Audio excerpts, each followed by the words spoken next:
हरिया नाम का एक डाकू था। एक दिन राजकर्मचारी उसे पकड़ने के लिए उसका पीछा कर रहे थे।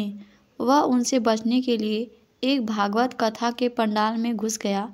राजकर्मचारी वहां तक पहुंचे, लेकिन उन्होंने सोचा कि एक चोर सत्संग में नहीं आएगा और यह सोचकर वे वहां से चले गए। पंडाल में वह चोर कुछ घंटों तक कथा सुनता रहा। कथा में श्री कृष्ण के बाल रूप का वर्णन हो रहा था। कथावाचक ने कहा, ठाकुर जी अभी 7-8 वर्ष के बालक हैं।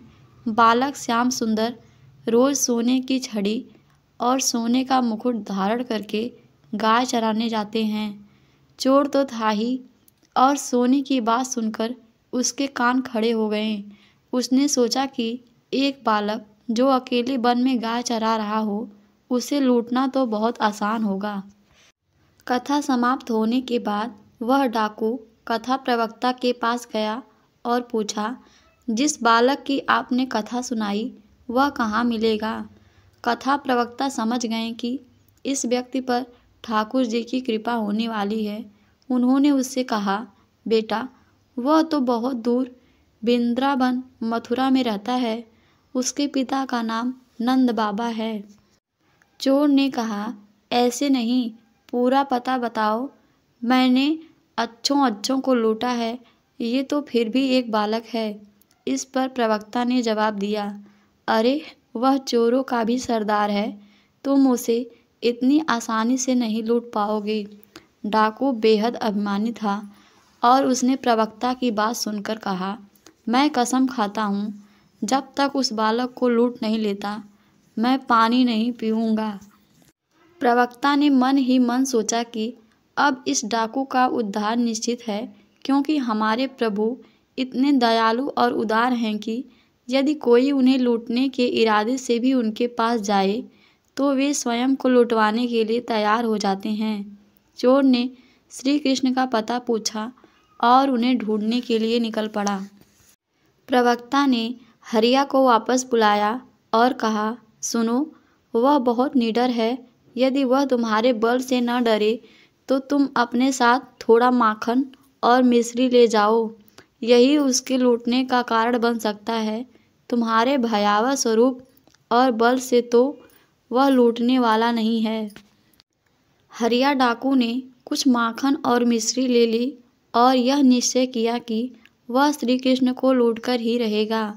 जब हरिया डाकू पूरे रास्ते पैदल चलता हुआ श्री कृष्ण के पते की ओर बढ़ा, हरिया डाकू अपने नियमों का बहुत पक्का था। उसने पूरे रास्ते पानी तक नहीं पिया। आखिरकार वह वृंदावन के पास पहुंचा। वहां उसने कुछ चरवाहों को देखा जो अपनी गाय चरा रहे थे। उसने उनसे श्री कृष्ण के बारे में पूछा। उसने कहा, श्याम सुंदर नाम का वह बालक कहाँ है जो सोने की छड़ी लेकर, सोने का मुकुट पहनकर और सोने की करधनी बांधकर गाय चराने आता है? चरवाहों ने उत्तर दिया, वह तो पहले के युग की बात है, जब भगवान ने गोपाल रूप में अवतार लिया था। यह सुनकर हरिया डाकू ने कहा, नहीं नहीं, यह तो एकदम ताज़ा खबर है। मैंने कुछ दिन पहले ही इसके बारे में सुना और तभी यहाँ आया हूँ। तुम मुझे भटकाओ मत, मैं स्वयं ही श्याम सुंदर को ढूंढ लूँगा। वह बेचारा भूखा प्यासा कई दिनों से पैदल चलकर आया था। जिस किसी से भी पूछता वे कहते हैं कि यह तो बहुत पुराने समय की कहानियाँ मात्र हैं। उन सब की बातें सुनकर वह निराश होने लगा और अपने भीतर ही भीतर श्याम सुंदर को पुकारने लगा। अब वृंदावन में कोई श्री श्याम सुंदर को पुकारे और वे प्रकट न हो, ऐसा भला कैसे हो सकता है? अचानक उसके सामने का दृश्य बदल गया। उसने देखा कि बहुत सी सुंदर गायें और ग्वाल बालक उसके सामने आ गए। उन सब के बीच वही श्याम सलोना बालक था जिसके बारे में सोचते सोचते हरिया वहां तक पहुंचा था। प्रभु ने भी वे सभी आभूषण धारण किए हुए थे जिनका उसने कथा में वर्णन सुना था। प्रभु ने देखा कि एक अलबेला भक्त उनकी ओर आ रहा है तो उन्होंने सभी शाखाओं को कहीं और जाने के लिए कह दिया। जब वह डाकू नज़दीक पहुंचा तो उसने प्रभु से कहा, अपने सारे आभूषण उतार कर मुझे दे दो। ठाकुर जी मुस्कुराकर बोले, ये आभूषण मेरे हैं, मैं तुम्हें क्यों दूं? डाकू ने गर्व से कहा, मेरा नाम सुनते ही अच्छे अच्छे लोग कांपने लगते हैं। जानता है तू मैं कौन हूँ? प्रभु ने भोलेपन से उत्तर दिया, मैं नहीं जानता तुझे। तेरा नाम क्या है? डाकू ने गर्व से कहा, मेरा नाम हरिया डाकू है।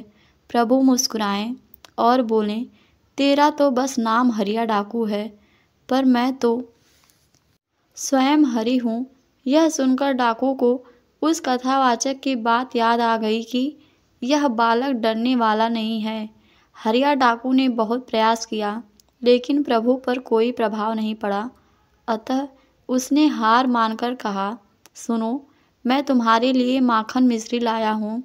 यह सुनकर ठाकुर जी प्रसन्न हो गए। उन्होंने सोचा, दुष्ट होने के बावजूद इसने भागवत कथा पर इतना विश्वास किया और मुझे ढूंढते हुए यहाँ तक आ गया।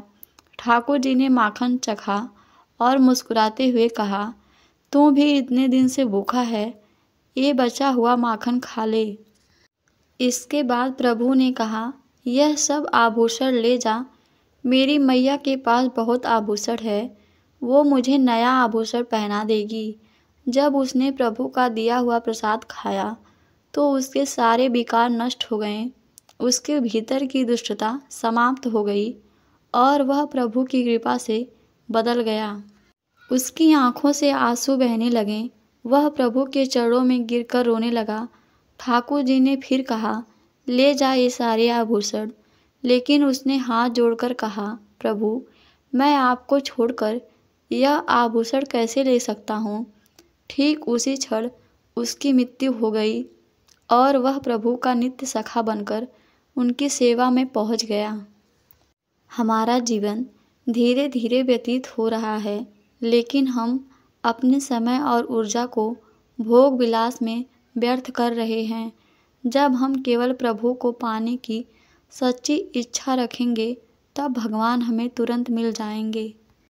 हम लोग ज्ञान सुनते बहुत हैं, समझदार बहुत हैं, हमें पता है कि क्या नहीं करना चाहिए, लेकिन भजन ना होने के कारण हम उसको अपने जीवन में उतार नहीं पाते। नाम जब शुरू करो, अभी बात बन जाएगी। आज एक निश्चय करो कि मुझे इस मार्ग में चलना है, पाप नहीं करेंगे, किसी को दुख नहीं देना है, किसी का अहित नहीं करना है, तो आपका मंगल शुरू हो जाएगा। राधे राधे दोस्तों, उम्मीद करती हूँ कि यह वीडियो आपको पसंद आए। वीडियो पसंद आएगी तो लाइक, शेयर और चैनल को सब्सक्राइब कीजिएगा। धन्यवाद।